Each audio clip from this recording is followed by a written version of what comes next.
Hi, here are my note cards. Blah. And this one. And there is my audience member holding the camera. So we're gonna get started. My name is Sienna Demink. Today I will be presenting on diversity in small group communication. So diversity is an intersection of successful and inclusive communication within small groups.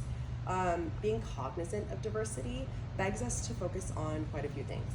The first thing being cultural taxonomies, generational differences, dealing with different personalities, and gender differences as well.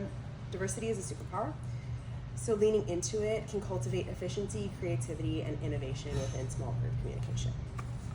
So we'll start with cultural taxonomies in our environment in America. So our society is individualist and masculine, meaning that we value personal gain and financial gain over interpersonal connection. We have a fluctuating power distance in our society, meaning that we have split opinions on equality, and we're not necessarily a hierarchy, but we don't all believe that we are in an equal society where everyone is treated the same. We have a high uncertainty avoidance, meaning that we as a society expect change and are open and aware that change is constantly happening socially and politically. We're also a low context society, meaning that we are very direct and clear with our expectations, and we are forgiving as well when people make mistakes. Generational differences in development of technology. So development of technology has had a giant impact on the climate of art and music, making them greatly accessible.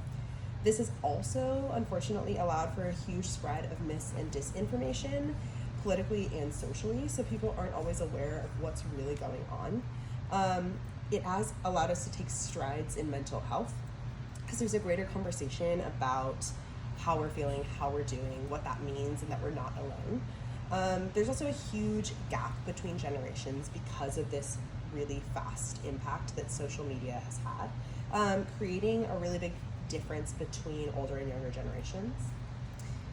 Moving on, dealing with different personalities.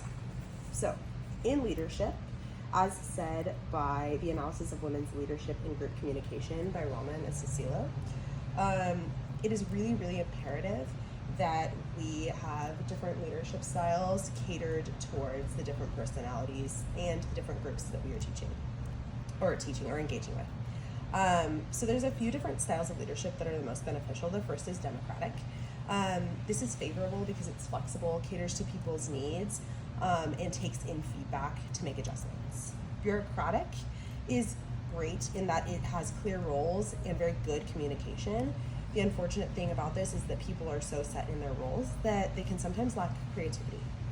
The last style is diplomatic, meaning that it's very collective, collaborative, and caters to everyone's needs. The unfortunate side of the diplomatic leadership is that it can lead to some social loafing. Moving forward. Gender differences. So gendered language and pronouns can be exclusive and dismissive in group communication. Gendered language examples would be congressman or fireman. So we have ingrained biases in society that can be really harmful and exclusive. So we need to unlearn these and get rid of some of the assumptions that we have based on different roles and different jobs. So the other one would be pronouns. Retiring, addressing a group with guys, girls, ladies, gentlemen, and then instead integrating things like we, friends, people, everyone, or team. So if we're able to focus on these things as we move forward socially in our group communication, we can cultivate environments with a lot more diversity, therefore allowing us to be a lot more successful, innovative, and creative. Thank you so much.